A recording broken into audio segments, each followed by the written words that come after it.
26 जनवरी 1972 को एक jet flight 367 Stockholm Sweden से दिन के 1:30 पर टेक ऑफ करती है, जिसको बेलग्रेड सर्बिया पहुंचना था। लेकिन अपनी मंजिल तक पहुंचने से पहले ही ये फ्लाइट एक बहुत बड़े हादसे का शिकार हो जाती है और इस हादसे से एक ऐसा वाकया निकलकर दुनिया के सामने आता है जिसको वर्ल्ड रिकॉर्ड बुक में दर्ज किया गया। There are such people among us. It is a very small survivors club. It's like to be a passenger on a plane that's crashing.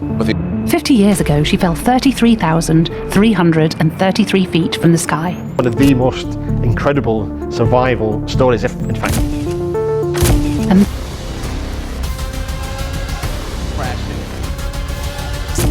इस फ्लाइट में टोटल 32 लोग सवार थे, जिनमें 28 पैसेंजर और 4 क्रू मेंबर। ये फ्लाइट स्वीडन एयरपोर्ट से take off करने के 1 घंटा बाद तकरीबन 2:30 पर डेनमार्क के शहर कोपनहेगन से कैस्ट्रप एयरपोर्ट पर पहुंचती है, जहां पर उसमें से कुछ पैसेंजर उतरते हैं और नए सवार हो जाते हैं और इसके अलावा एयर होस्टेस के अमले को भी चेंज किया जाता है। इस एयरपोर्ट पर एक 22 साल एयर होस्टेस वेस्ना वेल्विच, उसकी ड्यूटी भी इसी फ्लाइट 367 पर लगाई जाती है। तकरीबन 45 मिनट का स्टे करने के बाद 3:15 पर इस फ्लाइट ने दोबारा उड़ान भरी। उस वक्त उसमें पैसेंजर्स और क्रू मेंबर्स को मिलाकर टोटल 28 लोग सवार थे और उसका अगला स्टॉप था ज़ाग्रेब, क्रोएशिया और उसके बाद फाइनल डेस्टिनेशन बेलग्रेड, सर्बिया। यहाँ से टेक ऑफ करने के बाद फ्लाइट के अंदर सब कुछ नॉर्मल चल रहा था। मौसम, फ्यूल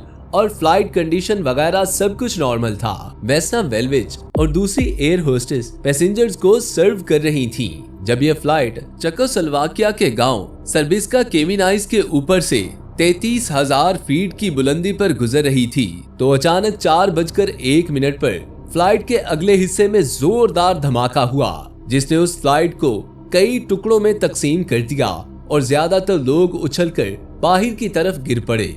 धमाके के वक्त वेस्ना वेल्विच जहाज के पिछले हिस्से में खाने की ट्रॉली तैयार कर रही थी। चूंकि धमाका अगले हिस्से में हुआ था, जिसकी वजह से फ्लाइट का अगला और दरमियानी हिस्सा बहुत बुरी तरह मुतासिर हुए, जबकि पिछला हिस्सा जिसमें वेस्ना मौजूद थी ये एक बड़े पार्ट की शक्ल में टूटकर अलहदा हुआ और यह हिस्सा सर्बिस्का केमिनाइस के बर्फानी पहाड़ी इलाके में गिरा। उस इलाके में लंबे दरख्तों के साथ टकराने और बर्फ की वजह से उस फ्लाइट पार्ट को जमीन से टकराकर लगने वाला झटका किसी हद तक कम हो गया। लेकिन 33,000 फीट की बुलंदी कोई आम बात नहीं थी। उसके बाद सर्बिस्का केमिनाइस का एक रिहायशी जिसका नाम था ब्रोनो होंके, वो हादसे की आवाज सुनने के बाद फौरन उस जगह पर पहुंच गया और फ्लाइट के अंदर घुसकर इधर उधर देखने लगा। अचानक उसकी नजर वेस्ना वेल्विच पर पड़ी, जो कि बिल्कुल खून से लथपथ थी।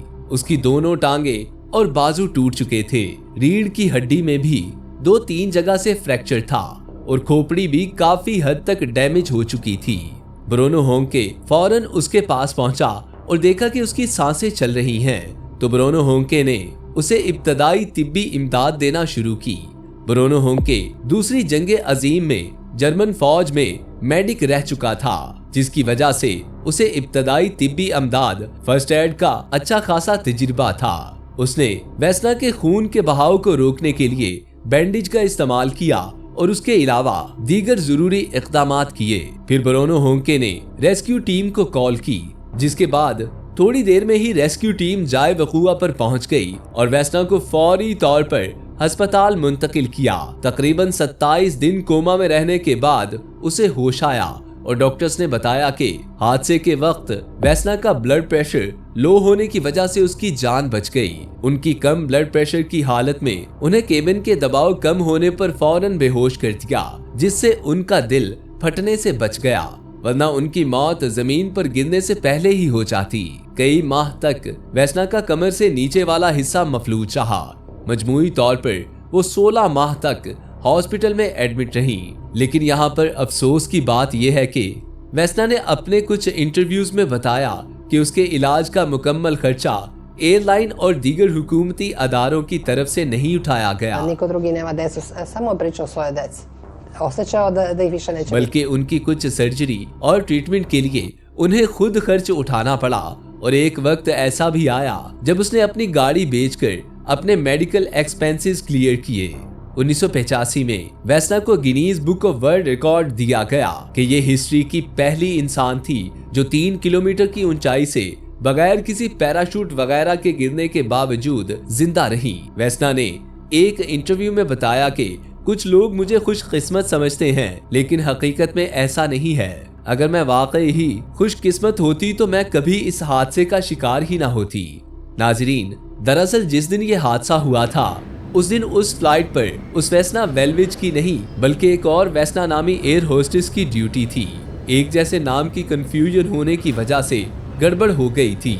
उसके बाद जब वेस्ना मुकम्मल तौर पर सेहतयाब हो गई तो उसे एयरलाइन में दोबारा डेस्क जॉब दी गई। 23 दिसंबर 2016 को बेलग्रेड सर्बिया में 66 साल की उम्र में उनकी वफात हुई, लेकिन तारीख में उनका नाम हमेशा के लिए रकम हो गया।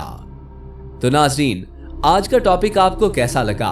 अपने कीमती राय का इजहार कमेंट सेक्शन में जरूर कीजिएगा। तो मिलते हैं नेक्स्ट वीडियो में, तब तक के लिए इजाजत दीजिए। शुक्रिया।